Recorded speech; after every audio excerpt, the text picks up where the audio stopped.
हाँ देखो, कल जो है हमने देख लिया था, यानी हम लोग अरचनात्मक जीन में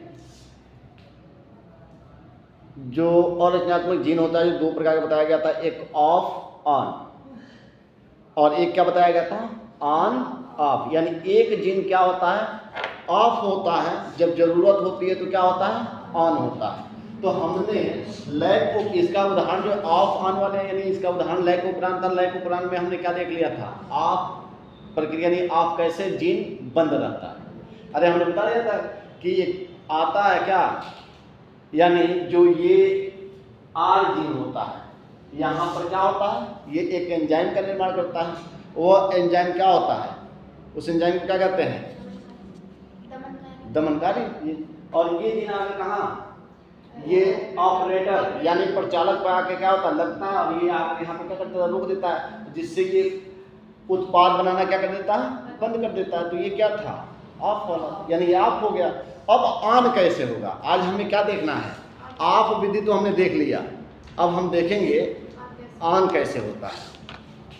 तो सीधी सी बात, यानी अब हम ऑन विधि देखेंगे, ऑन कैसे होता है।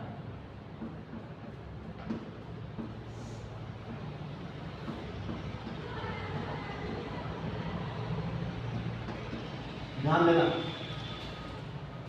इसमें होता क्या है बेटा, ऑन होने के लिए देखना, हमें उत्प्रेरक की क्या होती है, जरूरत होती है। हमें किसकी आवश्यकता होती है, उत्प्रेरक की जरूरत होती है। और उत्प्रेरक जैसे यही मान लेते हैं, एक ध्यान देना, ये कोई क्या है, इकोलाई है, क्या है, इकोलाई है। इसको एक माध्यम में डाला, एक पोषणी माध्यम में डाला गया है, और इसके अंदर लाकर हमने क्या कर दिया, बहुत सारे लैक्टोज को लाकर क्या कर दिया, डाल दिया। इसमें हमने बहुत सारे लैक्टोज को क्या कर दिया, लाकर डाल दिया। लैक्टोज की मात्रा इसमें हुई। ये इसका जो इकोलाई का झिल्ली होता है, वो परागम्य झिल्ली होता है। क्या होता है, परागम्य झिल्ली होता है। इसमें से ये परागम्य झिल्ली क्या करता है कि थोड़ा बहुत इसमें से लैक्टोज को अंदर लेके चला जाता है। जैसे पूरा नहीं, बहुत कम लैक्टोज को क्या करता है, अंदर लेके जाता है। जब ये अंदर लेके जाएगा बेटा, तो आपको बताया गया था कि लैक्टोज क्या होता है, लैक्टोज क्या होता है, उत्प्रेरक का काम करता है। किसका काम करता है, उत्प्रेरक का काम करता है। अब यहां पर होगा क्या, जब ये अंदर जाएगा तो ये देख रहे हो ना कि जो संरचनात्मक जीन है ZYA, ये ZYA ये संरचनात्मक जीन है कि नहीं है।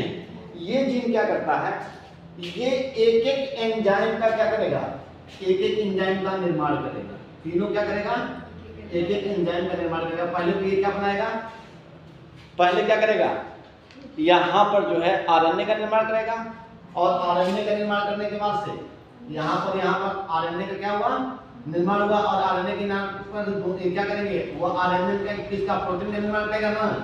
तो ये प्रोटीन, ये 3 तरह के एंजाइम का निर्माण करेगा। जो जेड होता है, जेड क्या करता है, बीटा ग्लाइकोसाइड एंजाइम का क्या करता है, निर्माण करता है। दूसरा जो होता है परमेज, क्या होता है, परमेज, परमेज एंजाइम का ये निर्माण करता है। तीसरा जो होता है वो ट्रांस, ये ट्रांस है, क्या है, ट्रांस एस्टाइलेज का क्या करता है, निर्माण करता है। अब देखना, यहां पर ये तीनों जो एंजाइम है ना, ध्यान रखना, ये संयुक्त रूप से काम करते हैं। इसमें सबसे पहले जो एंजाइम निकलता है, वो पहला एंजाइम जो होता है, ये परमेज का काम होता है। परमेज, परमेज क्या होता है बेटा, एक चीज ध्यान से सुनना, जो परमेज एंजाइम है, ये अंग्रेजी वर्ड के प्राइमेबिलिटी से बना हुआ है। किससे बना हुआ है, प्राइमेबिलिटी से बना हुआ है। प्राइमेबिलिटी, ये देखो प्राइमेबिलिटी से बना हुआ है। और प्राइमेबिलिटी का शाब्दिक अर्थ क्या होता है, पारगम्यता। क्या होता है, पारगम्यता। पारगम्यता क्या होता है? जिसमें कोई वस्तु एक स्थान से दूसरे स्थान बह के जा सके, उसे क्या कहता है? परागम्य कहा जाता है। ठीक ना? आपने क्या देखा कि जो ई कोलाई की कोशिका थी वह एक परागम्य झिल्ली की बनी होती है, लेकिन वह इतना भी परागम्य नहीं होता है कि इसमें जितना लैक्टोज है वो सारा अंदर चला जाए। थोड़े बहुत लैक्टोज को अंदर क्या किया? पहुंचाया। जैसे लैक्टोज की इन्होंने देखा, ये एंजाइम क्या हो गए? एक्टिव हो गए। क्या हो गए? एक्टिव हो गए। और एक्टिव होने के बाद से क्या करेंगे? ये जो है ना प्राइमेज जो एंजाइम है वो जानते हो क्या करने लगता है? वह तुरंत जो है यहाँ पर अपनी परागम्यता को दिखाने लगता है, यानी परागम्यता को यहाँ पर लाकर ये क्या कर देता है? ये एंजाइम इसको परागम्य बना देता है। इस झिल्ली को क्या कर देता है?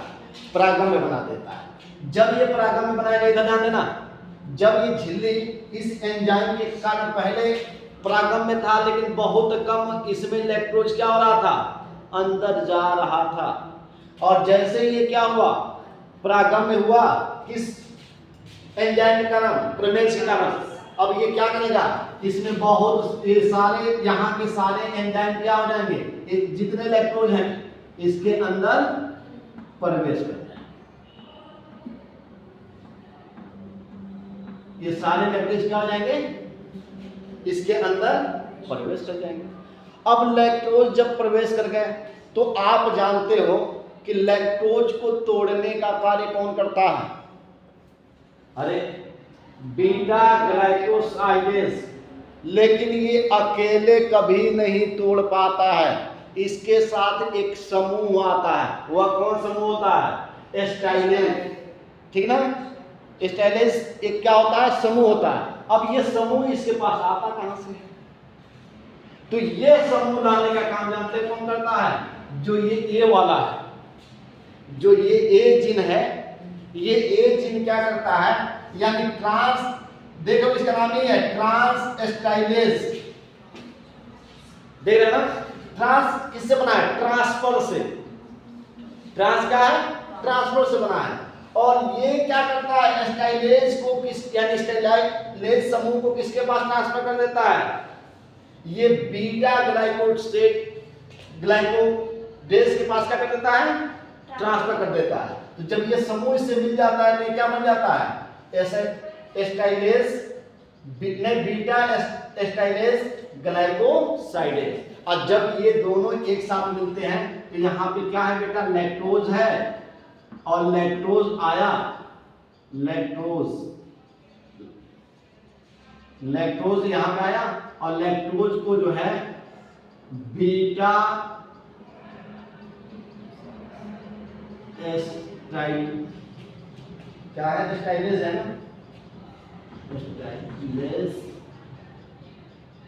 एस्टाइलेज ग्लाइकोसाइड।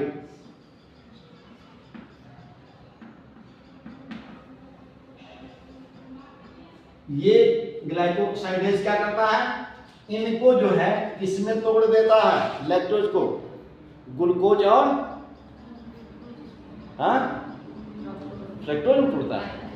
वाह, कल ही पढ़े हो, ग्लाइक्ट्रेज में टूटता है। हाँ, ग्लूकोज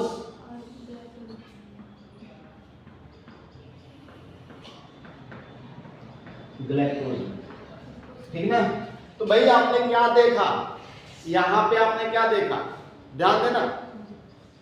अब एक और काम करेगा, ध्यान देना। आपने यही देखा था कि भाई सीधी सी बात है, ये ऐसे ही आपने देखा था ना? यहां पे क्या था?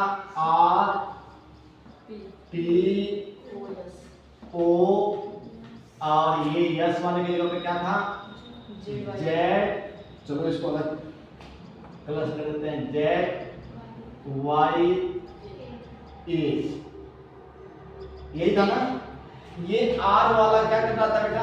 अब आप जानते हो कि जब प्रोटीन का, जब ये आरएनए का निर्माण होता है, ये क्या करता है? आरएनए का निर्माण करता है ना? तो आरएनए का निर्माण किससे होता है? अनुलेखन की क्या होती है? तो आरएनए में कौन सा होता है? RNA polymerase. और यही पॉलीमरेज क्या करता है, यही पॉलीमरेज यहां पर आकर क्या हो जाता है, आरएनए पॉलीमरेज किस पे, इसको क्या बोला जाता है, इसको प्रमोटर पे आकर क्या हो जाता है, बैठ, ये बताया गया था ना, प्रमोटर पे आकर क्या हो जाता है, पॉलीमरेज आकर बैठ जाता है। अब ये बैठता है और क्या करता है, यहां से छलांग लगा के इस पे जाता है और इससे छलांग लगा के क्या होता है, इस पे चला जाता है। और जैसे इस पे जाता है कि ये अनुवादन क्रिया करना क्या कर देता है, अनुलेखन होना चालू हो जाता है। लेकिन आपको बताया गया था कि ये एक एंजाइम का क्या करता है, निर्माण करता है। क्या करता है, एंजाइम। इस एंजाइम को क्या कहते हैं, दमनकारी एंजाइम, दमनकारी एंजाइम। और ये दमनकारी एंजाइम जाकर कहां बैठ जाता है, ऑपरेटर पे। कहां बैठ जाता है, ऑपरेटर पर। और ऑपरेटर ऐसे आगे बढ़ के क्या करता है, इसे रोक देता है। हमें तो भाई इसे ऑन करना है ना, तो ऑन करने के लिए हमने क्या देखा कि जो लैक्टोज को यहां पे हमने डाला, क्या किया, लैक्टोज को डाला, तो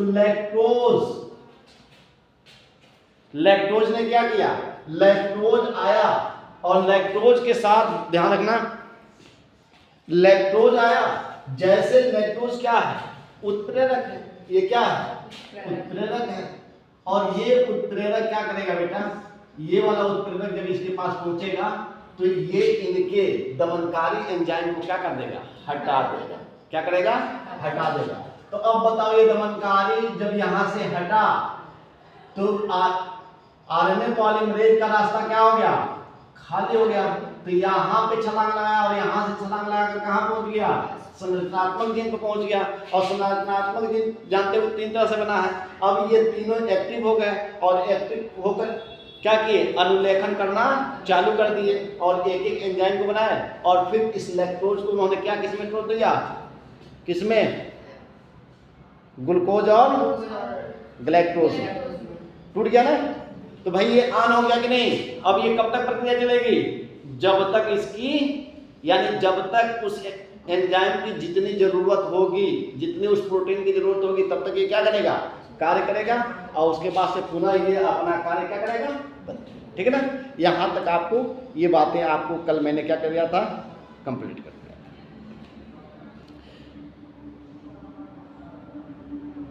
अब हमें ये हमारा क्या हुआ, ऑफ ऑन खत्म हुआ।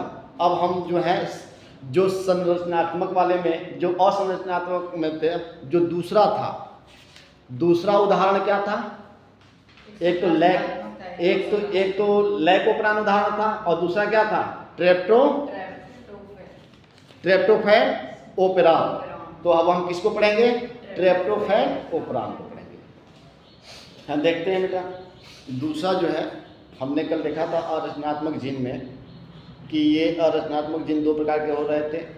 एक क्या हो रहा था, ऑन ऑफ, यानी एक था ऑन ऑफ, यानी यहाँ पहले इसको पढ़ने से पहले हम देख लेते हैं, यही हम पढ़ रहे थे ना, और रचनात्मक जीन क्या पढ़ रहे थे, और रचनात्मक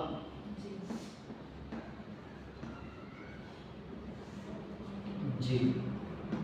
ये कितने प्रकार के थे बेटा, ये 2 प्रकार के थे। एक था ऑन ऑफ, क्या था, ऑन ऑफ, और एक था क्या, ऑफ ऑन था। जो ऑन ऑफ था उसको क्या कहा गया था, क्या कहा गया था, सदमक जीन। याद है आप लोगों को, ये क्या होते हैं, सदमक जीन होते हैं। सदमक जीन, अच्छा हाँ, ऑन ऑफ होता है। ये क्या होता है, सदमक जीन। और ये क्या होता है, ये होता है उत्प्रेरक। अब एक चीज बताओ, सदमक का मतलब क्या होता है। सदमक का अर्थ होता है रोकना। सदमक का अर्थ क्या होता है, रोकना। तो इसका मतलब ये हुआ कि जिसमें रोका जाए। क्या होता है, सदमक का अर्थ होता है रोकना। इसका उदाहरण आपने देख लिया था, इसका उदाहरण ये मैं पढ़ा चुका हूं। इसका उदाहरण क्या था? इसका उत्प्रेरक का, इसका लय कोपरांत था। क्या था? लय कोपरांत, जो अभी हमने क्या किया है? खत्म किया, ठीक है ना। और इसका उदाहरण क्या था? ट्रिप्टोफैन कोपरांत, ठीक है ना। यानी इसका उदाहरण आपको यही मिलेगा, ठीक है। हम जो है आज पढ़ेंगे क्या? ट्रिप्टोफैन कोपरांत। देखो, जैसे रोकना से क्या मतलब है, यहां तो हमको देखना है, ये इसको देखना है क्या है? ट्रिप्टोफैन कोपरांत।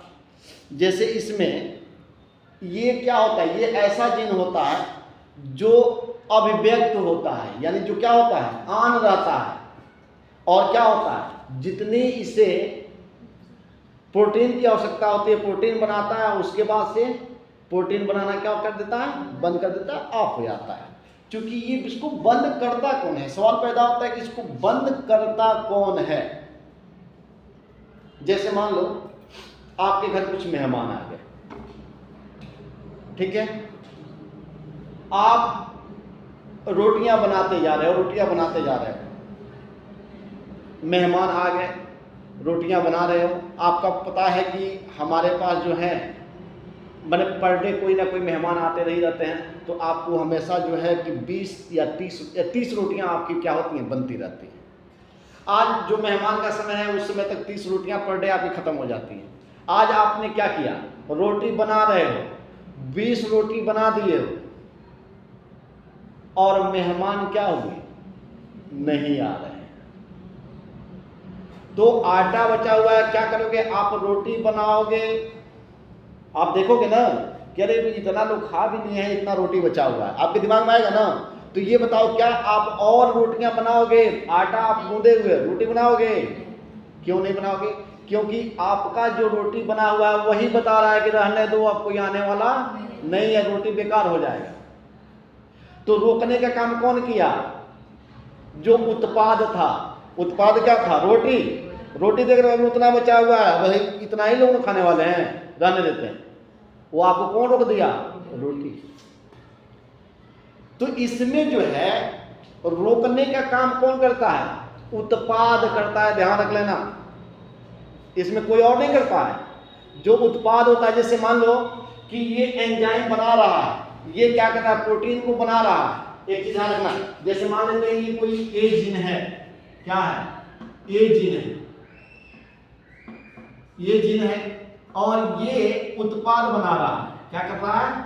उत्पाद पी उत्पाद बना रहा है, ठीक है ना। ये क्या कर रहा है? उत्पाद बना रहा है। इसको पता है कि कितने ही उत्पाद की आवश्यकता है। मान लेते हैं कि इसको 100 मिलीग्राम उत्पाद की आवश्यकता है। कितनी? 100 मिलीग्राम उत्पाद की क्या है? आवश्यकता है। जैसे ही 100 मिलीग्राम उत्पाद होगा और 100 से 1 यानी 101 हो गया मिलीग्राम, तो ये क्या करेगा? ये यहां से भागते हुए जाएगा किसके पास? ए जीन के पास, और उत्पाद को क्या कर देगा? बंद करा देगा। बस इतनी सी बात दिमाग में रखना। 100 तक रहेगा, 100 तक जरूरत है, चुपचाप रहेगा। जैसे 101 हुआ, ये इनके पास जाएगा और क्या करेगा? उत्पाद को बंद करा देगा। तो उत्पाद ही क्या करता है? जीन को उत्पाद बनाने से रोकने का कार्य करता है, ठीक है ना। देखते हैं, हम पढ़ते हैं पहले इसको। ट्रिप्टोफैन कोपरांत में हमको यही देखना है। ये बातें अगर आप लोगों को समझ में आ गई हो तो ठीक है। अब हम सीधे जो है ट्रिप्टोफैन कोपरांत के बारे में जानते हैं। इन तीनों का जो कार्य आप लोगों ने देख लिया था ना, इसमें इनमें तीनों का कार्य आपको पता हो गया ना कि किसका क्या कार्य है। हम देखते हैं बेटा, ठीक है। हम देखते हैं कि अब आते हैं ट्रिप्टोफैन कोपरांत में। ये आपने समझ लिया कि बंद करने का काम कौन करता है। देखो बेटा, सबसे पहले हम देखेंगे कि ट्रिप्टोफैन कोपरांत, इधर ध्यान देना, ट्रिप्टोफैन कोपरांत की खोज किसने किया? तो भाई सीधी सी बात है कि इनको भी किसने किया था? जैकोब और जैकोब और मोनार्ड ने।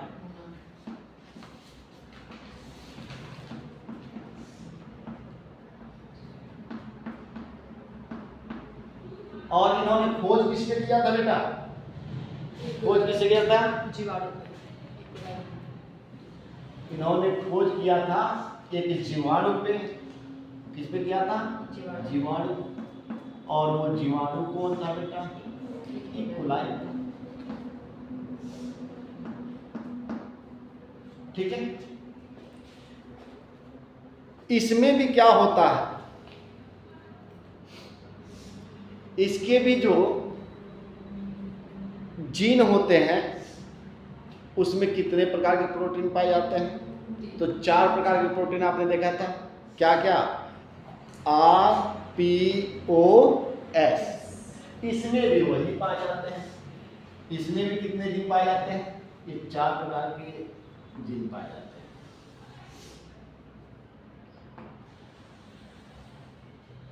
ये जीन है ना। पहला क्या हो गया? R, दूसरा क्या हो गया? P, और तीसरा क्या हो गया? O। और ये यस वाले चीज पे एक चीज ध्यान रख लेना, इसमें जो है थोड़ा सा चेंजिंग आ जाता है। ये रचनात्मक जो जीन होता है इसमें 5 जीनों से मिलकर बना होता है। उसमें कितने से मिलकर बना था? 3। कौन कौन? ZYA। और इसमें कितने हो जाते हैं? 1 2 3 4 5। ध्यान देना, जैसे उल्टा एबीसीडी A B से कर देते हैं। A B C D और ये कौन होंगे?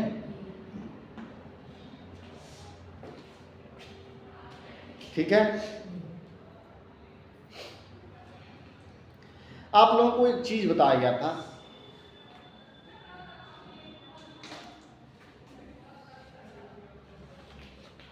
कि 2 वैज्ञानिक थे जिन्होंने एक सिद्धांत दिया था कि 1 जीन 1 एंजाइम। याद है आप लोगों को? 1 जीन 1 एंजाइम। एंजाइम क्या होता है? प्रोटीन। प्रोटीन क्या होता है? यानी उसका मतलब ये हुआ कि एक जीन क्या करता है? एक प्रोटीन का निर्माण करता है। यही ना? ये किसने सिद्धांत दिया था बेटा? बोर्डन और टेटम। टेटम है। ये दो वैज्ञानिक थे जिन्होंने ये सिद्धांत दिया था। बोर्डन नहीं है, बोर्डन। ठीक है। अब ध्यान देना, यहां पर जो इनका सिद्धांत था ना, बाद में जब इस पे अध्ययन किया गया तो इनका जो है ये सिद्धांत गलत साबित हुआ था। अब कैसे गलत साबित हुआ था? एक चीज ध्यान रखना, जैसे मान लेते हैं ये कोई प्रोटीन है। ये क्या है? प्रोटीन है। ये भी एक प्रोटीन है और ये भी एक प्रोटीन। इसको प्रोटीन फर्स्ट मान लिया, प्रोटीन फर्स्ट। इसको क्या मान लिए? प्रोटीन सेकेंड मान लिए। और इसको मान लिए क्या? Protein third. अब एक चीज ध्यान देना बेटा, फर्स्ट सेकेंड थर्ड। आप एक चीज बताओ, प्रोटीन बना किसके होता है? प्रोटीन बना किसका होता है? तो अमीनो अम्ल से मिलकर बना होता है। यानी अमीनो अम्ल जो होते हैं वो क्या होते हैं? जैसे बहुत यानी 20 प्रकार के अमीनो अम्ल पाए जाते हैं और अमीनो अम्ल एक साथ क्या होते हैं? एक चेन के रूप में जोड़कर और क्या करते हैं? पॉलीपेप्टाइड का निर्माण करते हैं। तो अगर मान लेते हैं यहाँ पे 1 2 3 4 5 6 7 8, यहाँ पर भी कितना है, इधर भी कितना है, 1 2 3 4 5 6, यहाँ पर भी मान लेते हैं 8 है, 1 2 3 4 5 6 7 8। ये क्या है, ये क्या है, अमीनो अम्ल है। अब ये अगर सारे अमीनो अम्ल क्या होते हैं, एक साथ जुड़ जाते हैं, सारे अमीनो अम्ल क्या होते हैं, अगर एक साथ जुड़ते हैं, तो जब अमीनो अम्ल एक साथ जुड़ते हैं तो ये क्या बना लेते हैं, पॉलीपेप्टाइड श्रृंखला बनाते हैं। क्या बनाते हैं, पॉलीपेप्टाइड श्रृंखला। तो ये क्या हो जाएगा, पॉलीपेप्टाइड श्रृंखला बन गई। ये पॉलीपेप्टाइड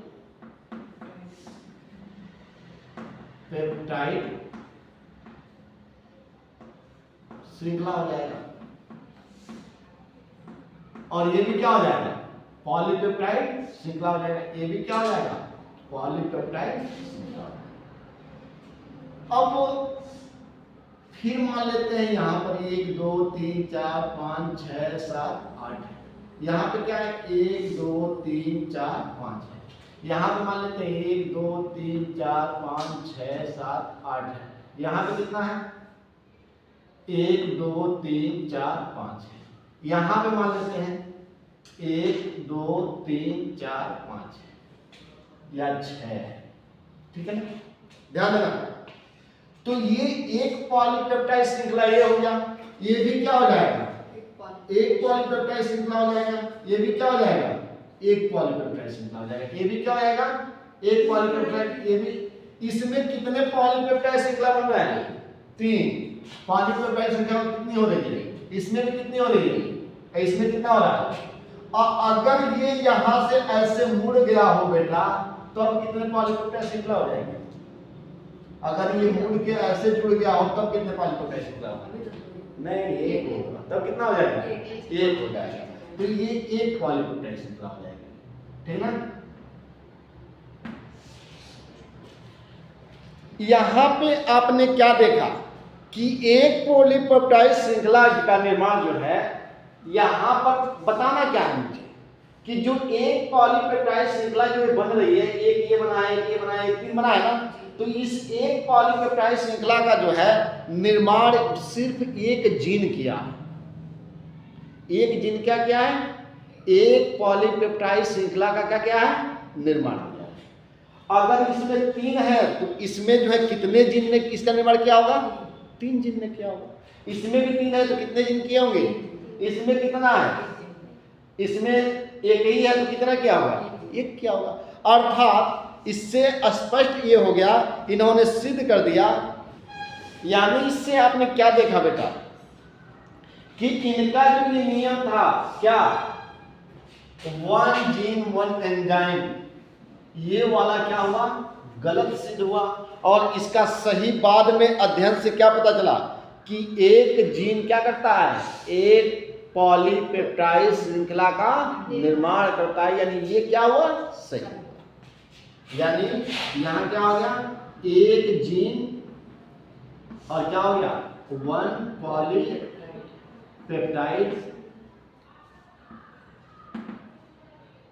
श्रृंखला हो गया। समझ में आया। अभी मैं इसको समझाऊंगा ये कैसे 1 पॉलीपेप्टाइड श्रृंखला बनता है, ठीक है ना। ये बात आपको समझ में आ गई। हमें क्या जानना है, हमें ये देखना है कि जो ट्रिप्टोफैन उपरान होता है वो क्या होता है बेटा, ऑन होता है। क्या होता है, ऑन होता है। और उससे क्या करना होता है, ऑफ करना। तो पहले हम ऑन देखते हैं कैसे होता है, ऑन यानी कैसे ऑन कार्य करता है। आप सीधी सी बात जानते हो कि ये इतना वाला जो भाग है, ये यहाँ से, ये क्या है, रचनात्मक जीन है। क्या है, ये रचनात्मक जीन है। और ये रचनात्मक जीन ही क्या करता है, जैसे मान लो यहाँ से, जैसे उसमें देखे थे सेम वैसे ही इसमें भी क्रिया होती है, बस थोड़ा सा अंतर होता है। एक चीज ध्यान रखना, जैसे ये है, ये क्या कर रहा है, ये दमनकारी का बनाता है। ये क्या होता है, इसके ऊपर कौन आकर बैठता है, जब आरएनए का निर्माण होता है, जब ये आन प्रक्रिया में, तो आन प्रक्रिया में होगा तो ये क्या करेगा, आरएनए का निर्माण करेगा ना। ये भी आरएनए का निर्माण करेगा, ये भी आरएनए का, ये भी क्या करेगा, आरएनए का निर्माण करेगा। ये आरएनए का निर्माण कर रहा है ना, तो यहाँ अनुलेखन हो रहा है, यानी आरएनए का निर्माण हो रहा है। और आरएनए के निर्माण में कौन सहयोग है, कौन एक कराने का काम करता है, आरएनए पॉलीमरेज। और वही आरएनए पॉलीमरेज कहाँ आके बैठा हुआ है, यहाँ, यानी यही आरएनए पॉलीमरेज यहाँ से कूद के इस पे जा रहा है, इस पे कूद कर क्या हो रहा है, इस पे जा रहा है। और यहाँ जाने के बाद ये क्या कर रहा है, ये क्या कर रहा है, अनुलेखन कर रहा है। जैसे इनको क्या मिल रहा है, उत्प्रेरक मिल रहा है, जब पोषणी माध्यम मिल रहा है, ये अपना कार्य कर रहा है। अब ये जब बनाते हैं तो एक चीज ध्यान रखना, अब मान लो ये यहाँ बना, एक एंजाइम क्या किया, इसने बनाया। एक एंजाइम किसने बनाया, इसने बनाया। एक एंजाइम किसने बनाया, ये बनाएगा एक एंजाइम ये, और एक एंजाइम का निर्माण कौन करेगा, ये। अब एक चीज, ये दोनों एंजाइम एक साथ कार्य करते हैं, ये एंजाइम अकेले कार्य करता है, और फिर ये दो एंजाइम क्या करते हैं, एक साथ। जो ये कितने का पॉलीपेप्टाइड होगा बेटा, ये दोनों अगर एक साथ जुड़े हुए हैं तो कितने पॉलीपेप्टाइड इसमें हैं, एक है। अरे एक पॉलीपेप्टाइड एक जीन ने बनाया तो एक पॉलीपेप्टाइड ये है, और एक पॉलीपेप्टाइड क्या है, ये। तो इसमें कितने पॉलीपेप्टाइड हो गए, दो पॉलीपेप्टाइड हो गए। इसमें कितने पॉलीपेप्टाइड है बेटा, एक पॉलीपेप्टाइड है। और इसमें कितने हैं, दो पॉलीपेप्टाइड। अब ये पॉलीपेप्टाइड करते हैं क्या है बेटा, एक चीज ध्यान रखना, ये जो एंजाइम है, यानी इस एंजाइम को, दो पॉलीपेप्टाइड को किसने बनाया, दो जीन मिलकर बनाए। कितने जीन मिलकर बनाए, यानी ई और डी। और इसको केवल एक पॉलीपेप्टाइड को किसने बनाया, सिर्फ सी ने। और बी और ए को किसने बनाया, दो जीन ने मिलकर दो पॉलीपेप्टाइड का निर्माण किया। और वही तो मैं बता रहा था कि एक जीन क्या करता है, एक पॉलीपेप्टाइड का निर्माण। ठीक है, ये बात समझ में आ गई। अब इसमें जो ये एंजाइम है, ये सारे एंजाइम बने, यानी जो एंजाइम बने, प्रोटीन बने, ये प्रोटीन क्या थे, पॉलीपेप्टाइड श्रृंखला है। अब ये करते क्या है, इस चीज को हमें ध्यान देना है। तो देखो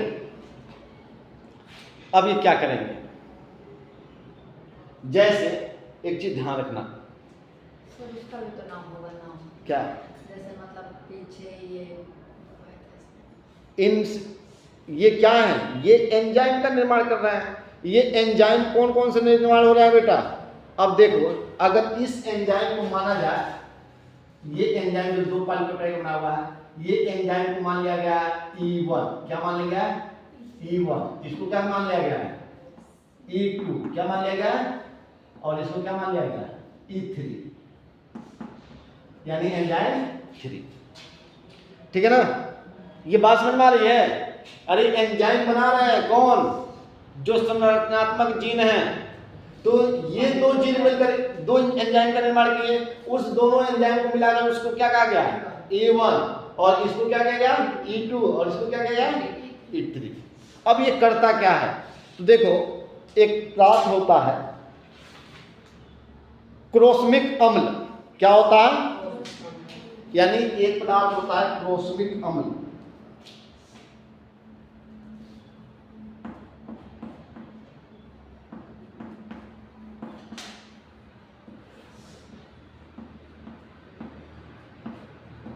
ये एक पदार्थ है, क्या है, क्रोस्मिक अम्ल है। इसको जो है, ध्यान देना, इसको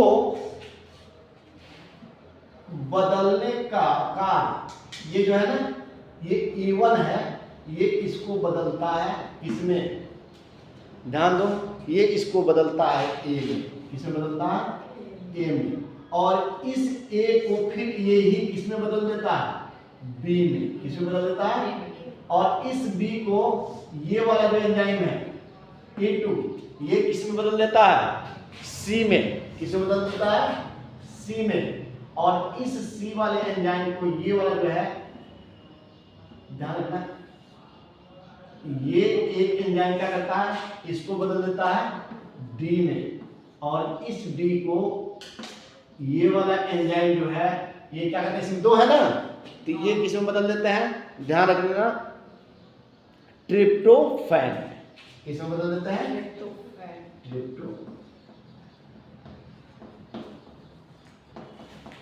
ट्रिप्टोफैन। बात में समझ में आया। E1 क्या करता है, क्रॉसमिक अम्ल को किस में बदल देता है, ए में। फिर E1 एंजाइम ए को किस में बदलता है, बी में। और फिर E2 जो है बी को किस में बदल देता है, सी में। और फिर सी को डी में कौन बदलता है, E3। और फिर डी को ट्रिप्टोफैन में कौन बदलता है, E3। ठीक है। अब ध्यान रखना, जब मान लो कि जब ट्रिप्टोफैन बन गया तो अब जीन को क्या करना होगा, बंद करना होगा। जैसे ये बन गया ट्रिप्टोफैन, हमने क्या कर लिया, बना लिया। अब जितने ये क्या करता रहेगा, बदलता रहेगा। ये बार बार ये जो जीन है ये क्या करेंगे, ये जो जीन कह रहे हैं यहाँ, ये जीन और प्लस क्या जो एंजाइम बने, ये एंजाइम क्या करेंगे, इन सबको बदल के क्या करते रहेंगे, ट्रिप्टोफैन का निर्माण करते रहेंगे। अब जितने ट्रिप्टोफैन की जरूरत है, जब वो बनकर क्या हो गया, तैयार हो गया, तो अब जीन को क्या करना होगा, बंद करना होगा। तो इस जीन को बंद कौन करता है बेटा, तो इस जीन को बंद कौन करता है, तो ध्यान रखना कि जैसे मान लो कि जितना ट्रिप्टोफैन की जरूरत है बन गया, और जब एक्स्ट्रा बना, इसमें क्या होता है, जैसे ही एक्स्ट्रा बनेगा तो ये उत्पाद है ना, और अभी मैंने क्या बताया, उत्पाद ही किसके पास जाएगा, इससे बंद कराने के लिए। लेकिन इसमें काम होता क्या है, जैसे अभी आपने उसमें देखा था, क्या देखा था आप लोगों ने, इसमें देखा था जैसे पी, याद है ना, RPO, और इसके बाद से क्या था, EDCA,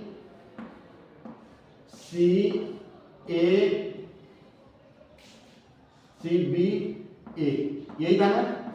अब आपने क्या देखा था बेटा, ये तो क्या थी, यहां से यहां तक संरचनात्मक जीन है, क्या है, R क्या करता है, R एक एंजाइम का स्राव करता है, जिस एंजाइम का नाम क्या होता है, दमनकारी एंजाइम।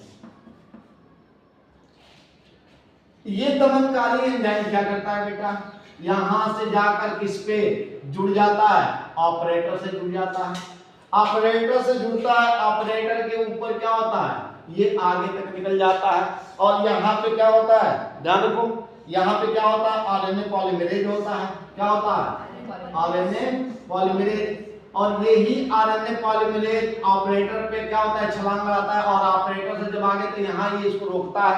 लेकिन एक चीज ध्यान रखना, तो सर तुम यही तो रोक देगा, नहीं, ये नहीं रोक पाएगा, क्योंकि ये काफी नहीं होता है इसको रोकने के लिए। अब जब यहां पर क्या हुआ, इन सभी ने मिलकर क्या किया, किसका निर्माण किया, ट्रिप्टोफैन का।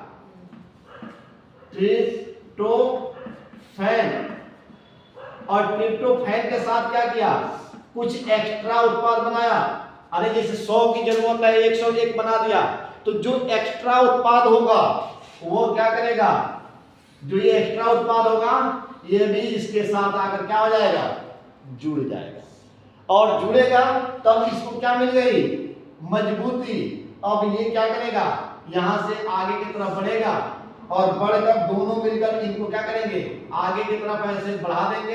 अब जो RNA पॉलीमरेज हैं वो आगे छलांग लगाकर संरचनात्मक जीन पर नहीं पहुंचेंगे, और जब संरचनात्मक जीन पर नहीं पहुंचेंगे तो ये उत्पाद बनना क्या हो जाएगा, बंद हो जाएगा। तो ये रहा आन विधि, और ये क्या रहा, ठीक है। यानी इसको बंद कैसे किया गया और चालू कैसे किया गया, ये बातें आपको समझ में आ गई। किसी को देखकर देखो, जो ये एक्स्ट्रा बनता है ना, एक चीज इसको नोट कर लेना, इसको सहदमनकारी कार्य कहा जाता है। जो ये एक्स्ट्रा बनता है ना, इसको क्या कहा जाता है, सहदमनकारी।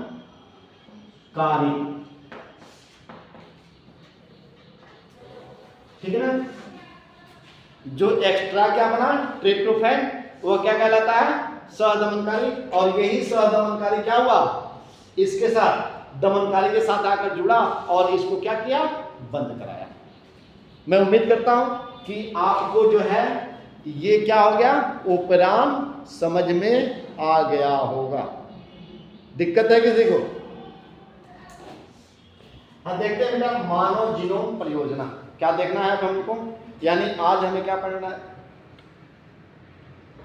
यानी मानव जीनोम परियोजना को देखना है। यानी दो चीजें हमारी बची हुई हैं क्या, एक तो हमें पढ़ना है मानव जीनोम परियोजना और दूसरा फिंगरप्रिंट। तो प्रयास किया जाएगा कि एक लेक्चर में इसको और अगले लेक्चर में जो है इसको फाइनल कर दिया जाए ताकि ये चैप्टर खत्म हो। हम समझेंगे बेटा क्या है मानव जीनोम परियोजना। देखो मानव सब तो आप समझ रहे हो, दूसरा क्या होता है परियोजना।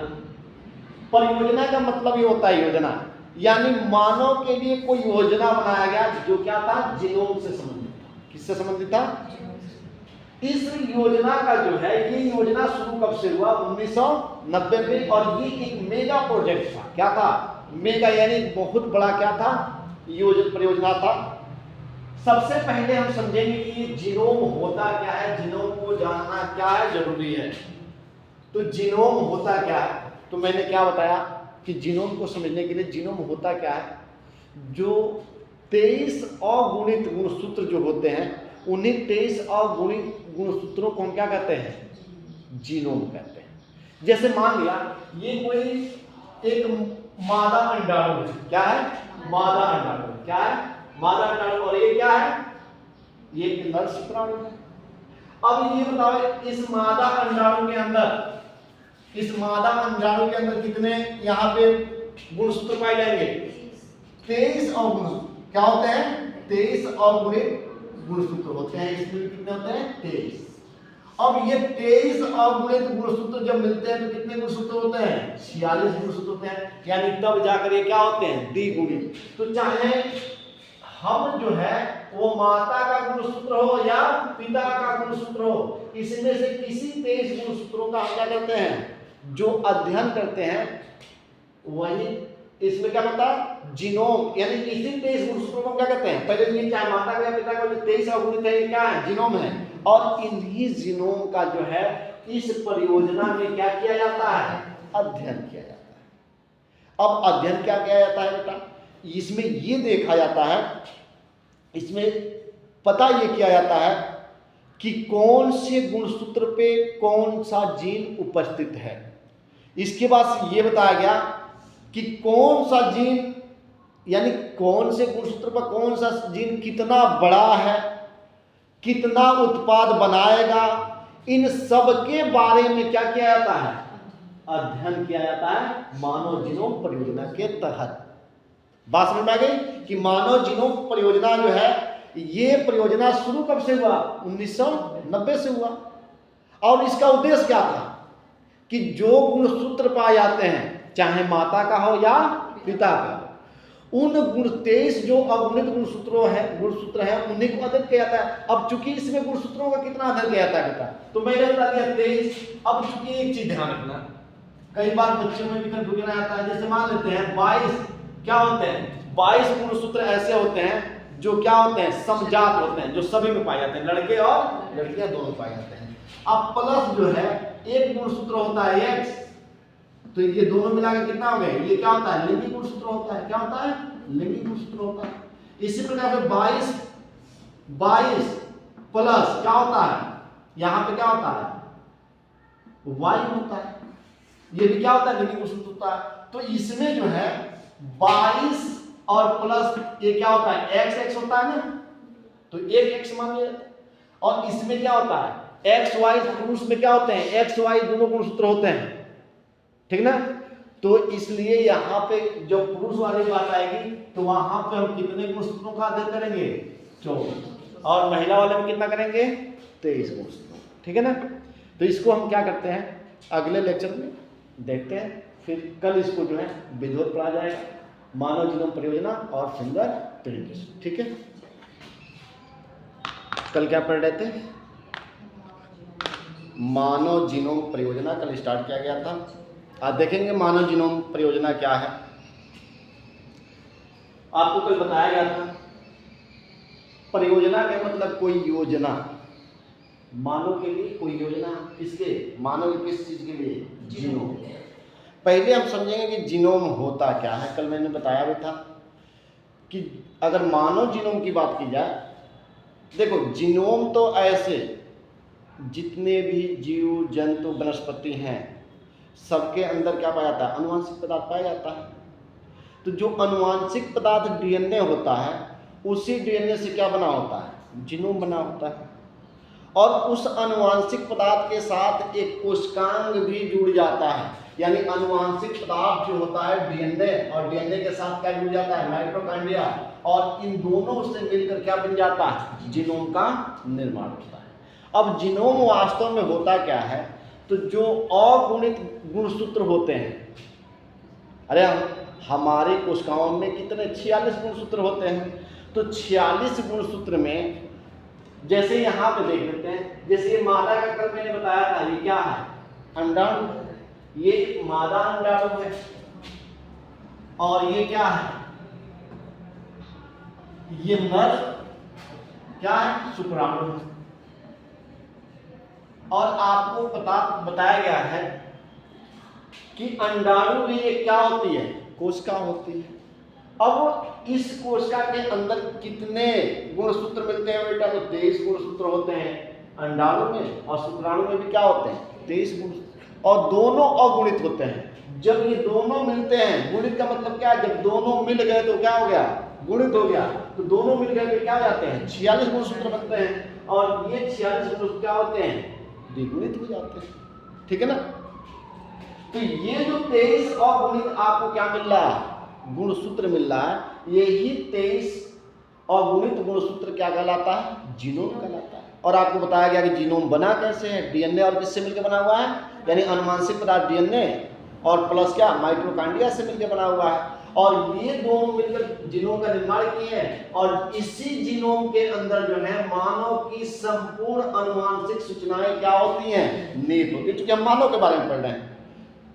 अगर इसी तरह से जीव जंतुओं में देखो तो जीव जंतुओं में भी क्या होते हैं, जीनोम होते हैं, सब में क्या पाए जाते हैं, जीनोम पाए जाते हैं। हमको पढ़ना क्या है, मानव जीनोम पढ़ना है।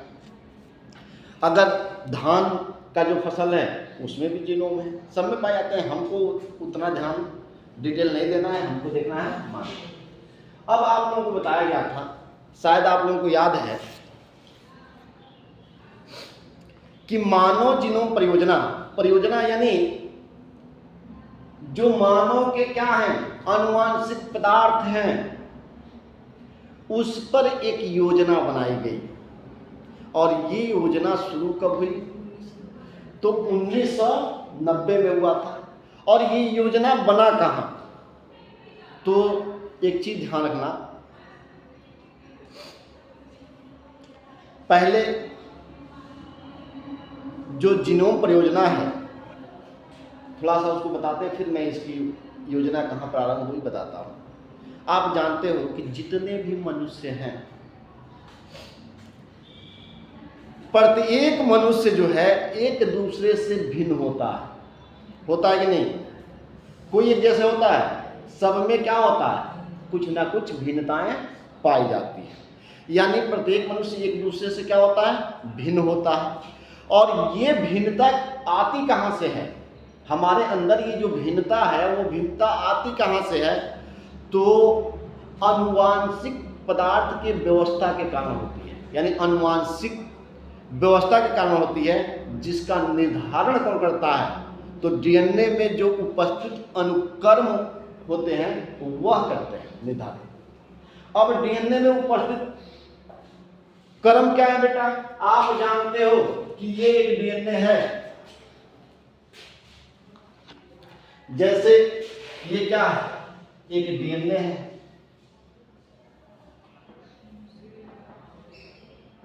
ये क्या है, डीएनए है। और डीएनए जो है बेटा आप देखे होंगे कि डीएनए जो है ये किससे जुड़ा होता है, इसके अंदर क्या पाए जाते हैं, ये क्या है, क्या पाए जाते हैं, नाइट्रोजन बेस पाए जाते हैं। और यही नाइट्रोजन बेस जो है इससे एक दूसरे से क्या करते हैं, जुड़े रहते हैं ना। तो जो ये अनुक्रम है, यही अनुक्रम जो है हमारे अंदर भिन्नता लाने का कार्य करते हैं। बात समझ में आ गया। और इसी की ध्यान रखना, कल आपको बताया गया था कि इसका मुख्य उद्देश्य यही था। कल आप लोगों ने देखा था कि इसका मुख्य उद्देश्य क्या था, कि इनमें कौन से गुणसूत्र पे कौन सा जीन पाया जाता है, कौन कितना बड़ा जीन है, कौन कितना उत्पाद करेगा, इन्हीं के बारे में क्या क्या जाना था, इसमें अध्ययन किया जाना था। इसी को ध्यान में रखते हुए इन्हीं चीजों को अध्ययन करने के लिए सन 1990 में संयुक्त राष्ट्र अमेरिका, यानी 1990 में बताया जा रहा है, ये 1990 में कौन,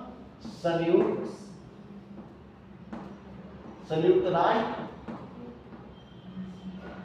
अमेरिका, ध्यान रखना, संयुक्त राष्ट्र अमेरिका ने एक अंतर्राष्ट्रीय अनुसंधान कार्यक्रम के रूप में बताया जा रहा है कि जो संयुक्त राष्ट्र अमेरिका ने एक अंतर्राष्ट्रीय अनुसंधान कार्यक्रम के रूप में मानव जीनोम परियोजना की शुरुआत की थी। इसमें लगभग हजारों वैज्ञानिकों ने मिलकर क्या किया था, जीनोम के बारे में अध्ययन किया था। इसीलिए इस प्रोजेक्ट को मेगा प्रोजेक्ट के नाम से भी जाना जाता है या महापरियोजना के नाम से भी जाना जाता है। ये ध्यान रख लेना। इस परियोजना का मुख्य उद्देश्य अगर हम देखें तो इसका मुख्य उद्देश्य था मानव जीनोम के डीएनए क्रम को निर्धारित करना। क्या बताया गया, इसका उद्देश्य देखोगे, इस जीनोम का उद्देश्य देखोगे तो उद्देश्य में यही बताया गया आप लोगों को। उद्देश्य में क्या बताया गया कि जो मानव जीनोम है बेटा, इस जीनोम में क्रम को निर्धारित करना था कि यानी इसमें क्रम कैसे मिल रहे हैं। क्रम कौन से, ये जो नाइट्रोजनी बेस है, जीन कितने मिल रहे हैं, यानी हमें गुणसूत्रों पे कितने जीन हैं, कितने बेस पेयर से बने हुए हैं, इन्हीं चीजों को इनका क्या करना था, अध्ययन करना था। और आपसे बता दूं कि उम्मीद थी उस समय कि इसको करने में एक लंबा समय लगेगा, लेकिन देखो वास्तव में इस परियोजना का प्रारंभ जो है अमेरिका का राष्ट्रीय स्वास्थ्य संगठन नेशनल इंस्टीट्यूट ऑफ हेल्थ या NIH ने सन 1988 में शुरू किया था। इसी उद्देश्य के साथ 1993 में वहाँ राष्ट्रीय मानव जीनोम अनुसंधान संस्था की स्थापना की गई। इसके बारे में जानकारी जीव विज्ञान के एक नए क्षेत्र का तेजी से विस्तार संभव हो पाया। देखो बताया जा रहा है कि शुरुआत तो वहाँ से उम्मीद थी कि इसमें लंबे समय लगेंगे, लेकिन वैज्ञानिकों ने इस पे इतना जो है तेजी से कार्य शुरू किया कि जो समय लगने वाला था उससे 2 साल पहले ही रिजल्ट लाकर दे दिए। इसका रिजल्ट जो है कितने साल पहले दे दिए, 2 साल पहले ही ला के दे दिए पूरा अध्ययन करने के बाद। और रिजल्ट क्या था बेटा, पहले हम देखेंगे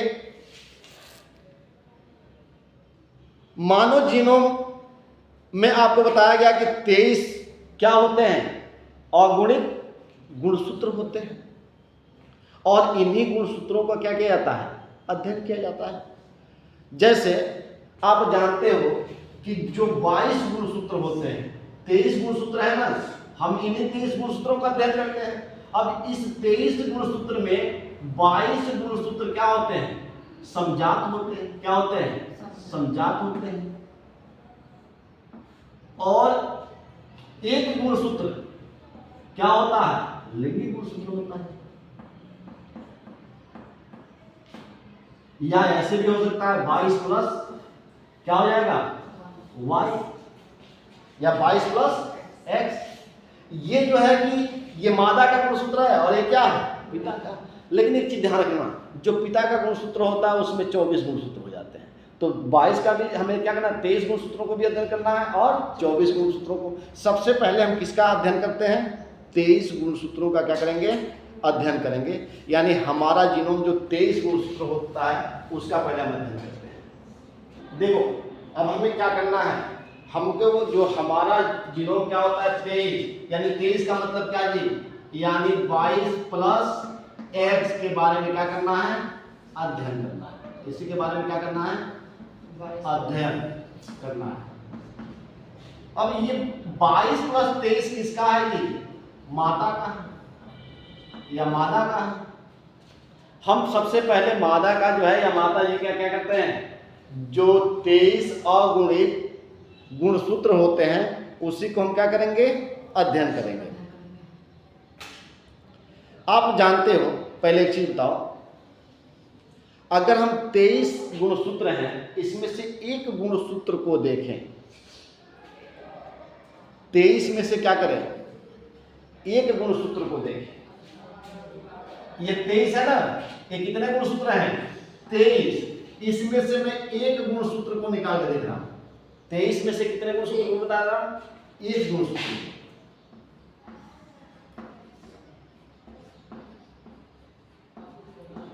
आप बताओ, जब आप निकालोगे ना तो 23 को निकालोगे यानी एक गुणसूत्र को निकालोगे तो उसमें आपको क्या?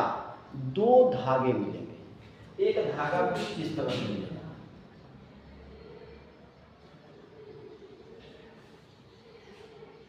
कुछ इस तरह से मिलेगा,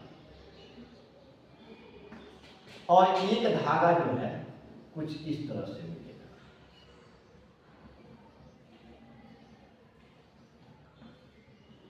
देख रहे हो?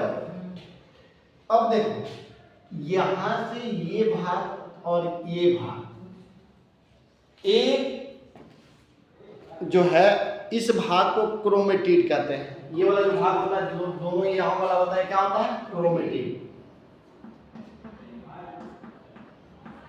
ये भी क्या हो गया? क्रोमेटिड।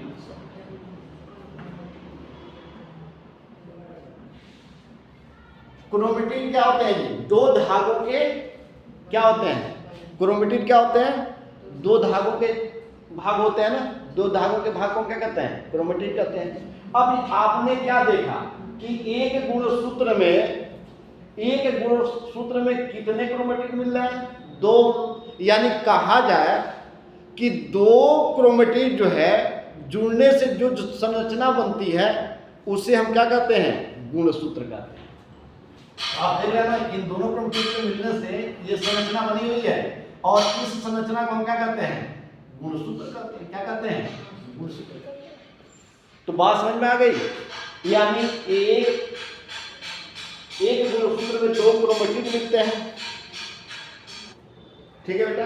अब एक चीज बताओ, ये जो आप धागे देख रहे हो इसके यानी ये जो डीएनए यानी इसका मतलब जो है, एक चीज और कर सकते हैं कि गुणसूत्र किससे बना होता है? 2 डीएनए, यानी 2 धागे मिल रहा है एक में, तो एक डीएनए ये हो गया और एक डीएनए क्या हो गया? ये हो गया। यानी हम कह सकते हैं कि गुणसूत्र किससे बने होते हैं? एक गुणसूत्र जो है 2 डीएनए से मिलकर बना होता है।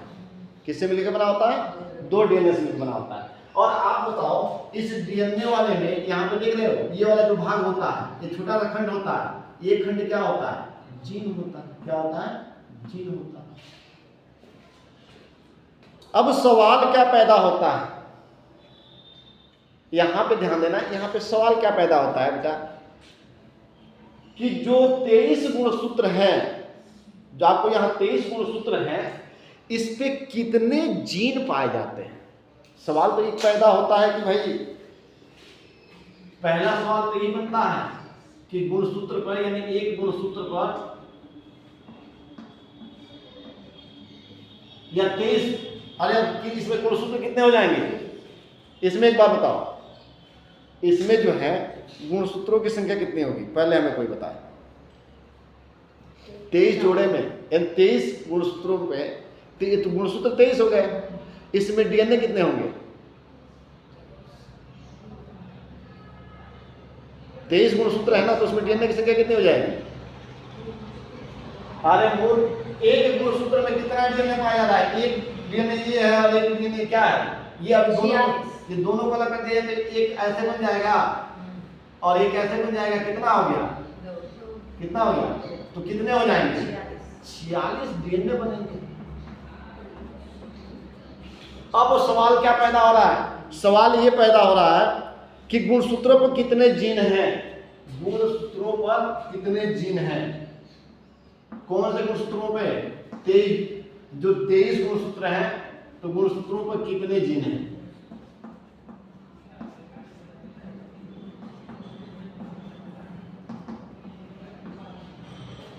ध्यान देना। तो देखो,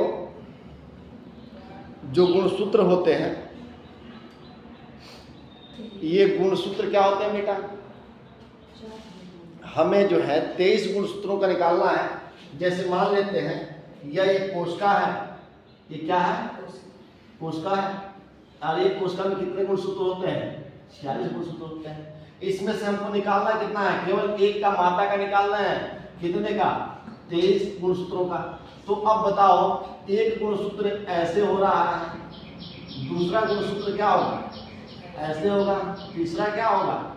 ऐसे होगा। यानी ये पहला गुणसूत्र है, ये क्या है? दूसरा, ये तीसरा है। ऐसे करके कहां तक जाएगा? 23 गुणसूत्र तक। कितना तक जाएगा? 23 गुणसूत्र तक। इस तरह की आपको संरचनाएं क्या होंगी? दिखाई देंगे। अब इसमें से हम क्या करेंगे? एक गुणसूत्र को खोलेंगे। क्या करेंगे? एक गुणसूत्र को खोलेंगे। इसमें से मान लेते हैं कि एक गुणसूत्र को हम खोल रहे हैं यहाँ पे, तो आप खोलोगे तो कुछ इस तरह की संरचनाएं आपको देखने को मिलेंगी।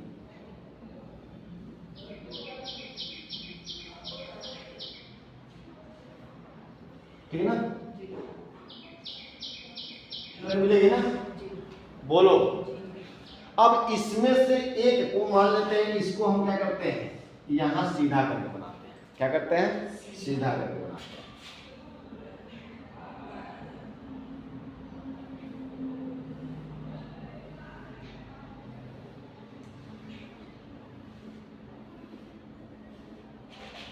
ऐसे सीधा करके हमने बनाया।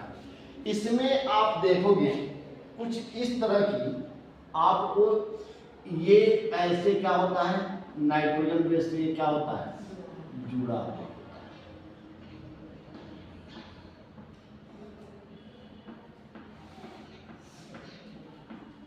जुड़ा हुआ होता है ना? ध्यान देना। ये किससे जुड़ा होता है बेटा? ये नाइट्रोजन क्षार से जुड़ा होता है। ऐसे ही जो 23 है, तो 23 गुणसूत्रों के डीएनए पर ऐसे ही क्या होंगे? नाइट्रोजन क्षार मिलेंगे कि नहीं मिलेंगे? मिलेंगे ना।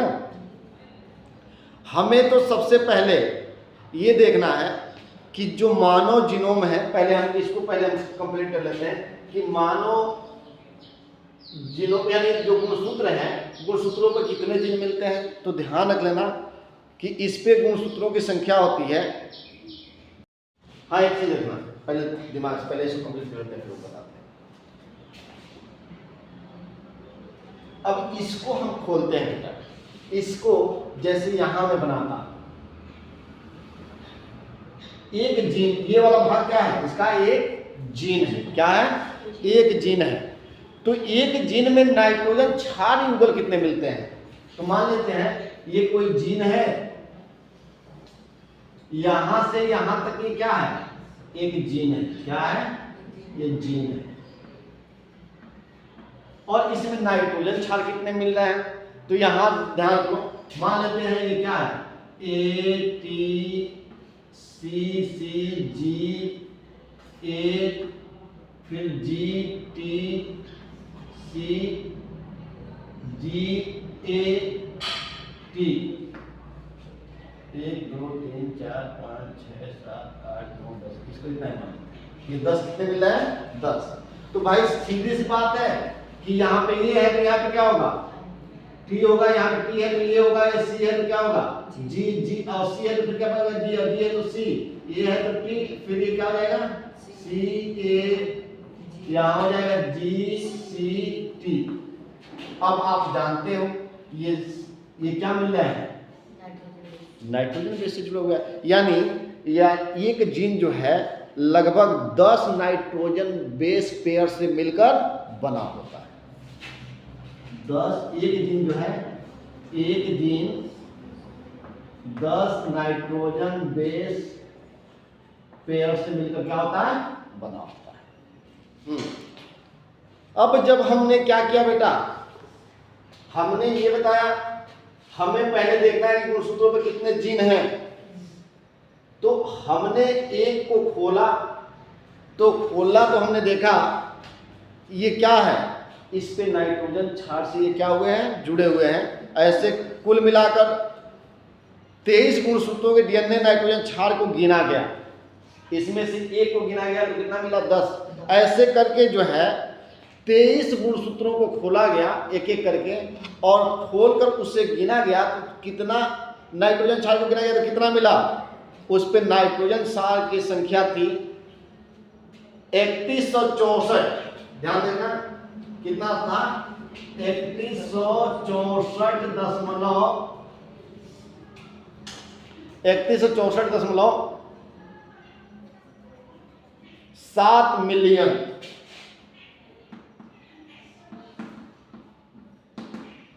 ये क्या पाए गए 23 गुणसूत्रों में क्या पाए गए नाइट्रोजन क्षार की संख्या पाए गए।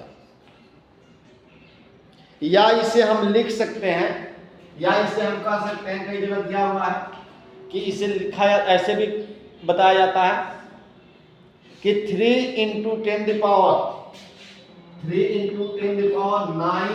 Base pair. पहला चीज आपने क्या पा लिया कि ये जो है ध्यान रखना कि जो ये नाइट्रोजन क्षार की जो संख्या इनकी कितनी मिल रही है, कितनी मिल रही है 10 ये 3167.7 मिलियन। 1 मिलियन में कितना होता है 10 लाख। 1 मिलियन में कितना होता है 10 लाख और 1 बिलियन में कितना होता है 100 करोड़। ठीक है ना, और 100 करोड़ को कैसे लिखा जाता है 10 पे पावर घात 9। अब देखते हैं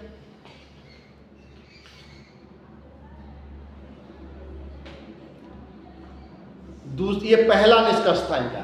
जब इन्होंने क्या किया अध्ययन किया और अध्ययन करके पहला निष्कर्ष इन्होंने ये था कि कितने नाइट्रोजन बेस पेयर पाए जाते हैं बेटा 23 गुणसूत्रों पर, तो इतने पाए जाते हैं। दूसरा उनका निष्कर्ष क्या था, यानी जो 1000 से ऊपर वैज्ञानिकों ने काम किया था उनका पहला निष्कर्ष ये था। दूसरा निष्कर्ष था एक जीन में कितने नाइट्रोजन बेस बना होता है, तो एक जीन में लगभग जो है 3000 यानी ध्यान रखना।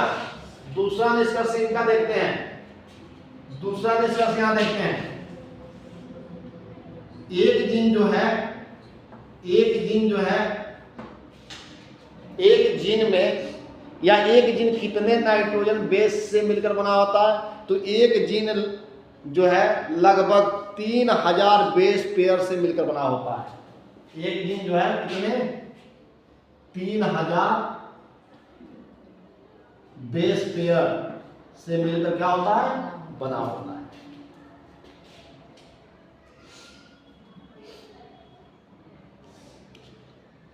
अब एक चीज ध्यान रखना, ये लगभग में होता है 3000 बेस पेयर से मिलकर बना होता है। ठीक है ना, एवरेज में है, ध्यान रखना। ये कोई जरूरी नहीं है कि एक जीन जो है हमेशा क्या हो, उसमें कुछ ऐसे भी जीन हैं जो अधिक भी हो सकते हैं और कम भी हो सकते हैं। जैसे इसका एग्जाम्पल रूप में अगर देखना चाहो तो हमारे शरीर का जो सबसे बड़ा जीन होता है जिसको हम क्या कहते हैं डिस्ट्रोफिन। क्या कहते हैं? डिस्ट्रोफिन।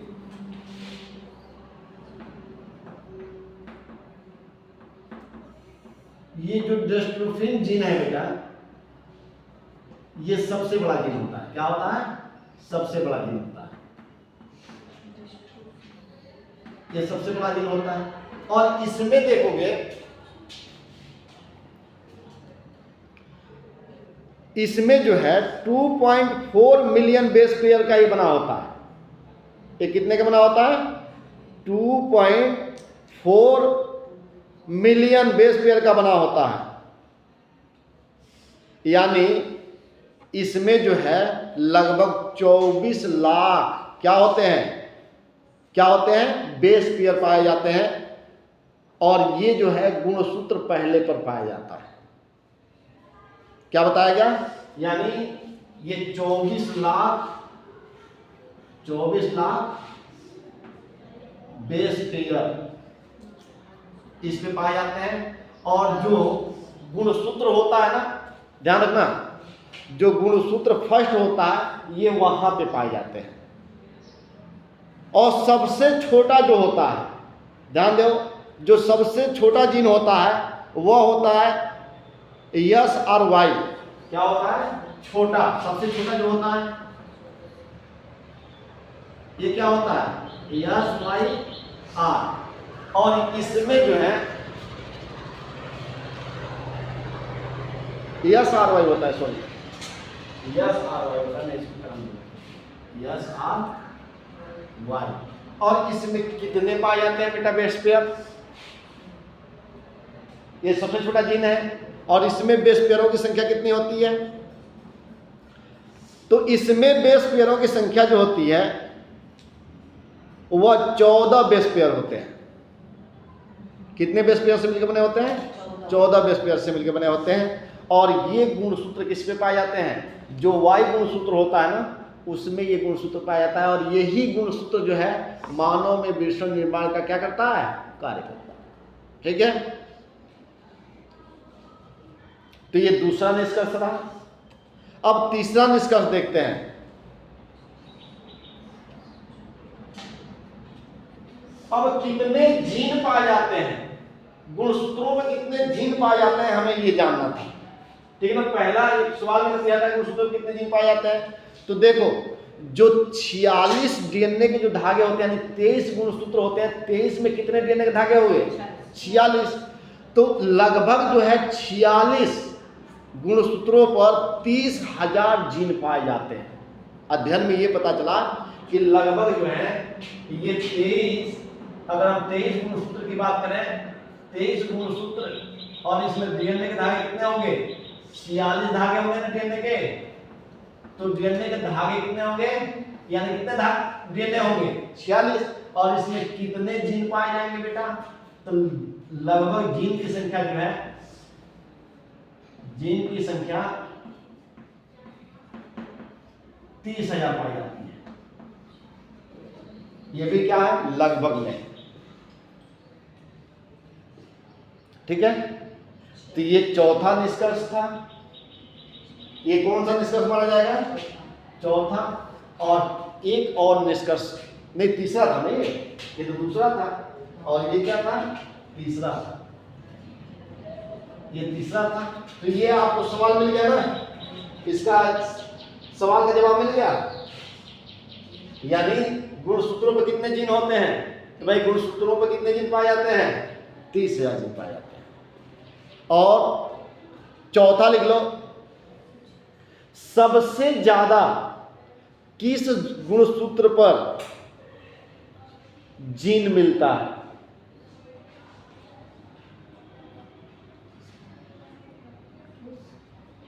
गुणसूत्र पर जीन मिलता है।